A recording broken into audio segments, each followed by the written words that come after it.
Молитва Муэдзина звучит в Каире в одно и то же время, как и сотни лет назад. Но даже она не в силах замедлить ритм жизни огромного мусульманского мегаполиса. Город живет, и в этом гуле моторов и клаксонов бьется пульс его каменного сердца.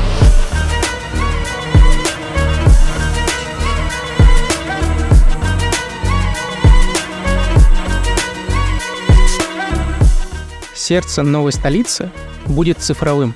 Современный технологичный город будущего раскинулся в полусотни километров от Каира.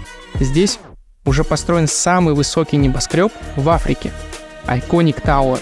В нем 77 этажей.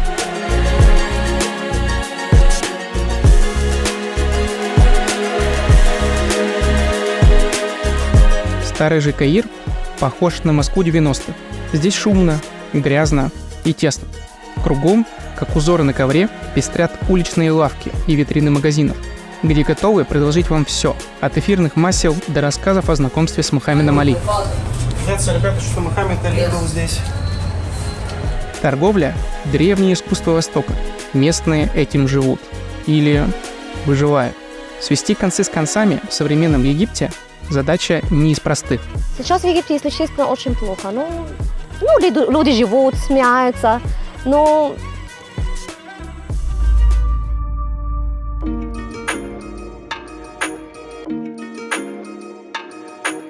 Рехаб Хаттаб – коренная египтянка. Сейчас она далека от политики, но во время событий арабской весны 12 лет назад, когда народ сместил президента Хосни Мубарака, Рехаб была более активна. Сегодня девушка замужем, воспитывает 2 дочерей. Но не нужно разбираться в политике, чтобы своими глазами замечать, как меняется жизнь обычных египтян. А люди, которые кушают мясо каждый день, это сейчас, которые очень богатые. Но богатые, давай не говорим очень богатые, не миллионеры, я имею в виду, которые богатые, которые у них зарплата где-то минимум 25 тысяч фунтов. Ты можешь прийти в госпиталь и вылечиться? Или нужно заплатить? Государственный да. Есть, да? Но вы не ходите туда? Я нет, конечно. А почему? Там вообще все плохо? У меня просто плохой опыт, потому что у меня и мама, и папа пошли там в государственный госпиталь и умерли. Как можно сказать, врачи хорошие, можно так и сказать, но все там очень медленно, вы можете не найти лекарства. Например, у меня мама, у нее был инсульт, и мы зашли в государственный госпиталь, она ходила пешком, а 10 дней она умерла. Я знаю, что как они бы помогли сразу, если отдали ей какой-то укол, я так это узнала потом. Но они ленились, пока мы закончили документы, она лежала почти 2 дня, никто не спросил даже, что с ней, так. А в это время у нас не было деньги, чтобы лечить ее в другое место. Возможности не было, если честно, это давно. И она умерла. Я думаю, что если бы мы пошли в другой госпиталь, частный госпиталь, можно так сказать. В Египте найдется немало людей, кто скажет, что семье Хаттаб грех жаловаться. Частная школа и детский сад, хороший дом, 2 машины, охраняемый поселок в пригороде Каира. Но средний класс – очень тонкая прослойка общества, и он тоже сильно беднеет. А ведь подавляющее большинство людей живет куда скромнее. 6 брат, 3 сестра. Нам повезло повстречаться с Мохаммедом Гамаа во время экскурсии в Каирском музее. Мужчина окончил магистратуру, выучил английский и русский. Это весьма образованный человек. Однако он вынужден каждый день бороться за жизнь, свою и своей семьи. Это интервью мы записывали едва ли не случайно, когда присели отдохнуть после посещения пирамид. И вдруг Мухаммед заговорил о своей жизни. Мы включили камеру. Мой папа Билли работает в полиции, и он Билли очень сильный. Он сказал, я хочу помочь мой брат, для я учился хороший. Зарплата Билли мало. И когда мы Билли работает и учился, и сейчас он есть 7 человек женился. 2 не женился. А почему? Потому что как женился дорого в Египте, в Файюме. Ты нужно заплатить 100 тысяч фунтов для родителей девушки. Мы пытались пообщаться с Мухаммедом о жизни в Египте еще в Каирском музее и записали интервью там. Но после окончания съемки Мухаммед сказал, что многое из того, о чем мы спрашивали, запретные темы для обычного человека в Египте. Поэтому разговор у пирамид – это настоящее сокровище. Сейчас, если я живу в Каире, не надо дать денег для родителей жена. Не надо заплатить много золота. В Каире, если у вас квартира, можно жениться быстро. Жениться не надо дать денег, только квартира. Почему? Потому что квартира в Каире дорого. Файюм, где живет Мухаммед Гамаа, это город южнее Каира. Первые упоминания о нем появились за 7000 лет до нашей эры. Египет – это в некотором роде колыбель человечества, а река Нил в прямом смысле река времени, на чьих берегах взросла великая цивилизация древних египтян. Тут не самый приятный запах, и знаете почему? Как раз вот хотел это и показать. Если видите, там огромное количество мусора по берегу. Да, запах не самый приятный.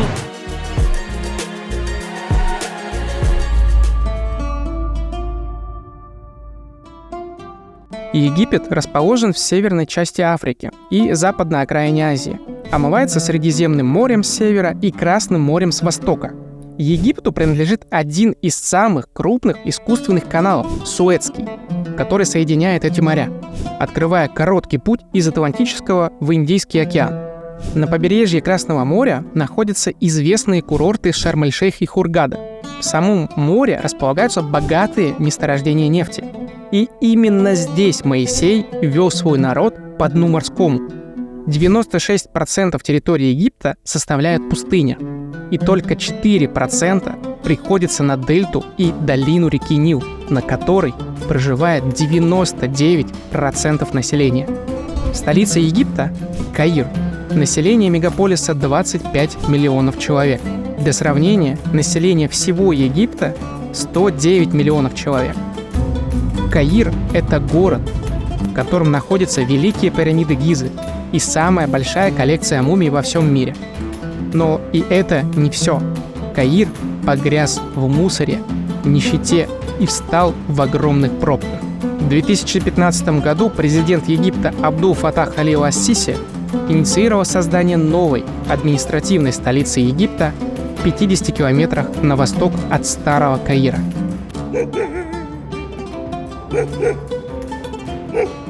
Много тысячелетий назад Египет совершил невозможное и навсегда остался в истории как страна пирамид. Пирамида Хеопса – одно из 7 чудес света древнего мира. Сегодня Египет вновь бросает вызов невозможному. Строит целые города будущего в пустыне. В новой столице, у которой еще даже нет названия, будут жить 7 миллионов человек, а площадь ее превысит 700 квадратных километров.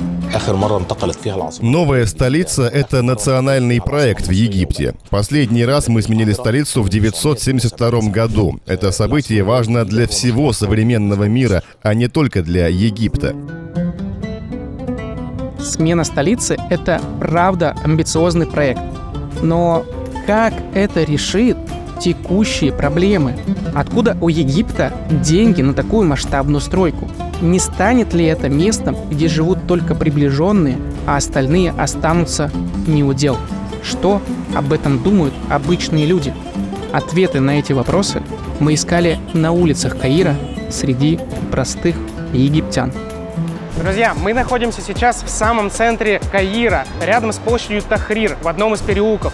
И мы ежедневно рискуем своими жизнями, своей свободой в этом городе, снимая реальную жизнь обычных людей. Поэтому нас даже останавливают военные для того, чтобы удалить часть материала. И в связи с этим мы не будем выкладывать всю информацию и все материалы в публичный доступ на наши каналы. И часть материала, такую существенную часть, мы будем выкладывать на наш канал в Бусти, только эксклюзивно для тех, кто подписался там. Поэтому, если вы хотите увидеть реальную до конца жизнь Каира и обычных бедных людей, то подписывайтесь на наш канал в Бусти.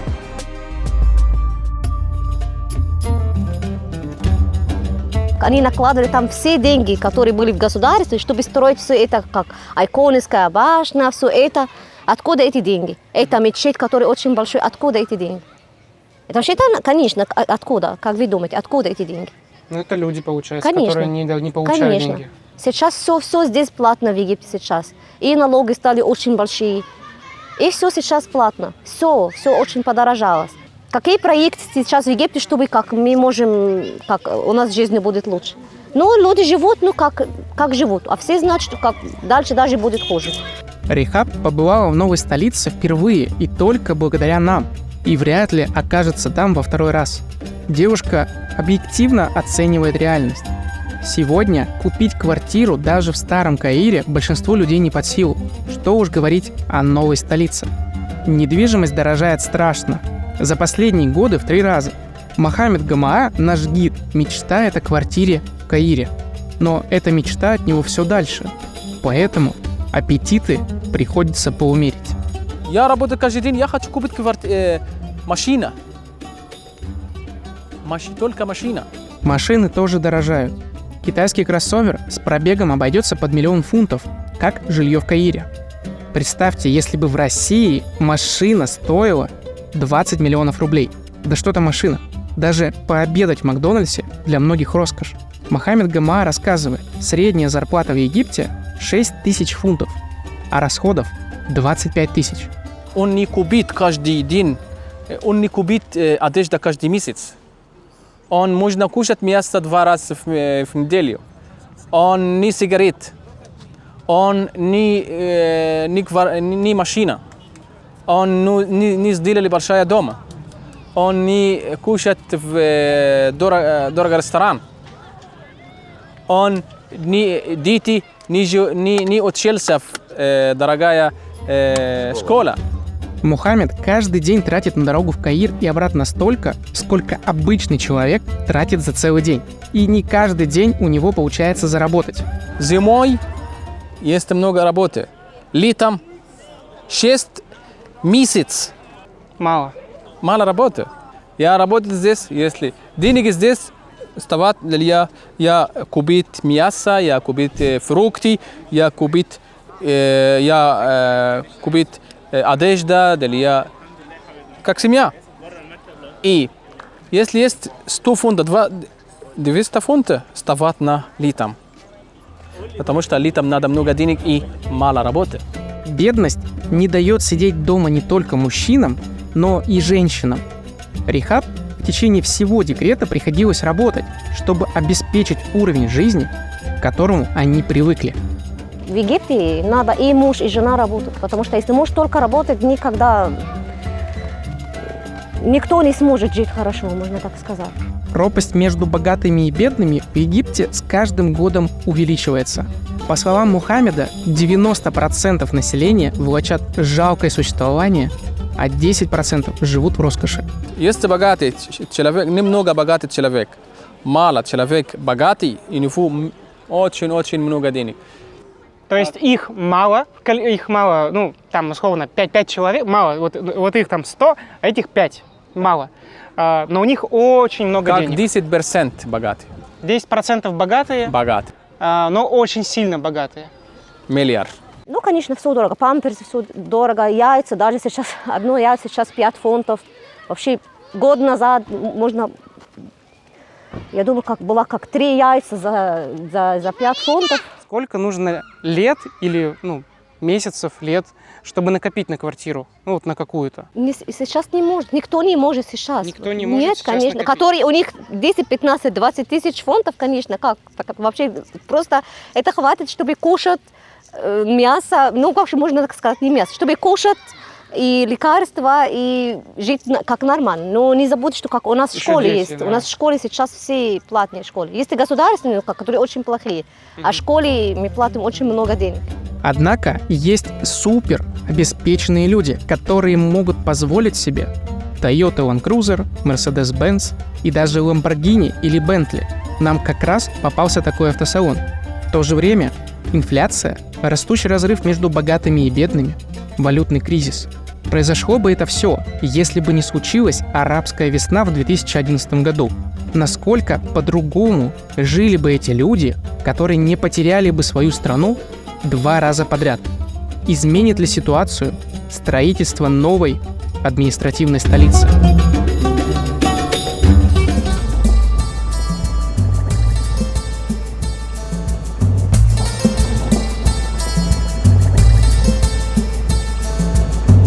Пробки.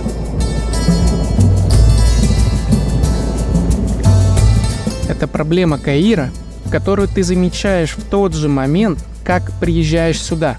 Отсутствие правил, пешеходных переходов и светофоров – все это создает заторы, которые засасывают людей на часы.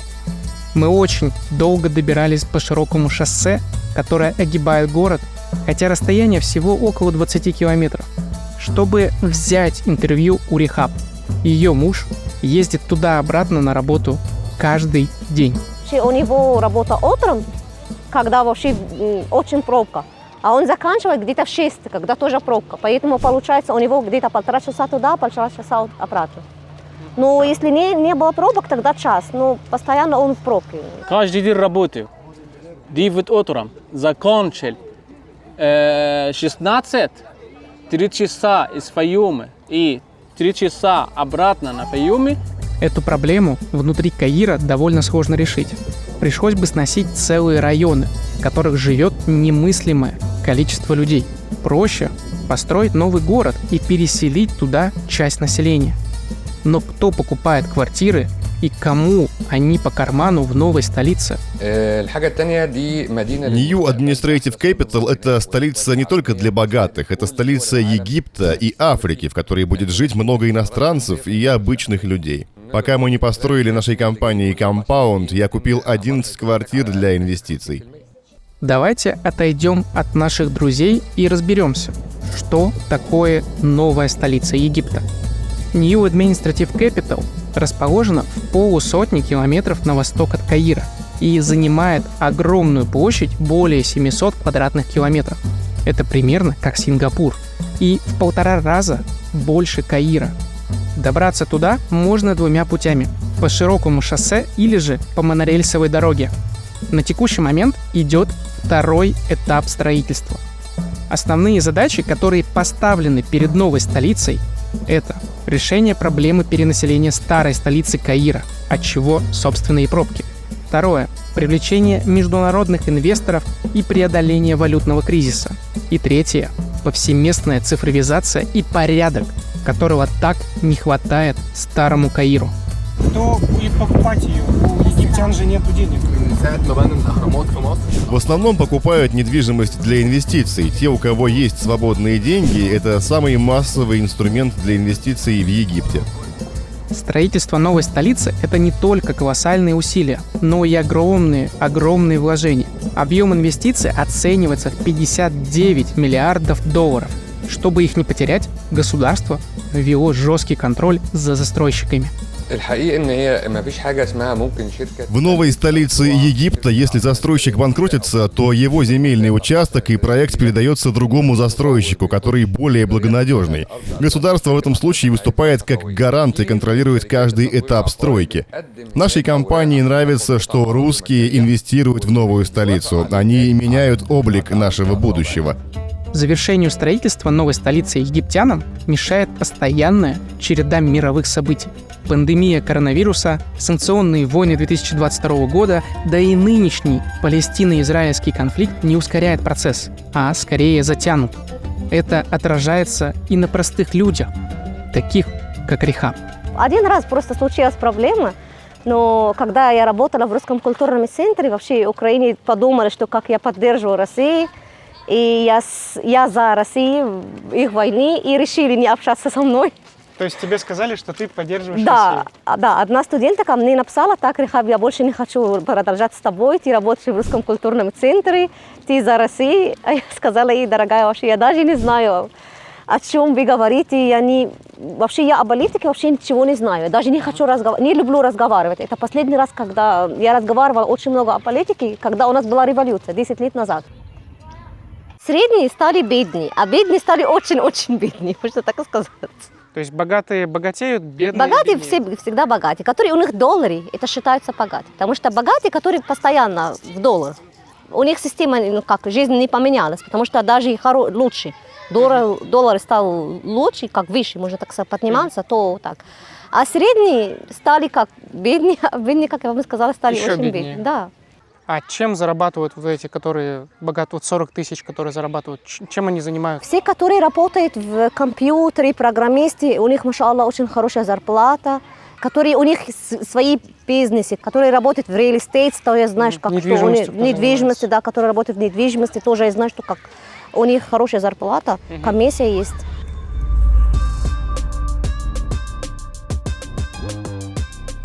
За год египетский фунт обесценился на 25%.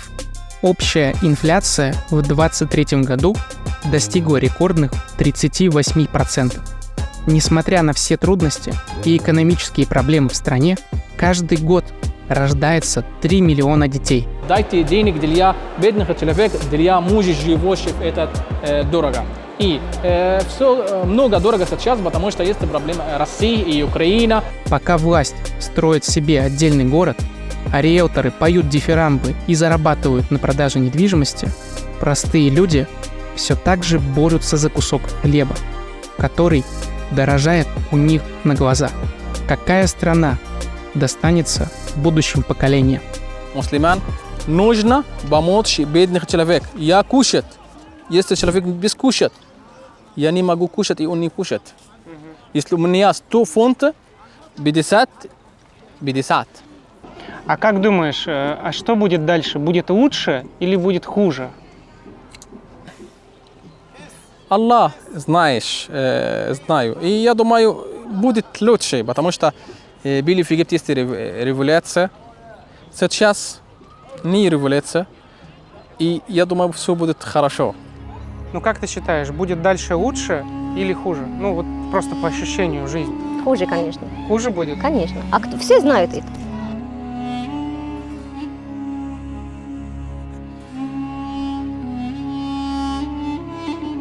Последний съемочный день после записи интервью мы возвращались опустошенные и ехали молча. Так сильно потрясло нас то, что мы услышали. И вдруг по лобовому стеклу нашего такси забарабанил дождь. Это столь редкое явление для пустыни. Как будто сами египетские боги оплакивали страну пирамид, понимая, что даже они теперь здесь бессильны.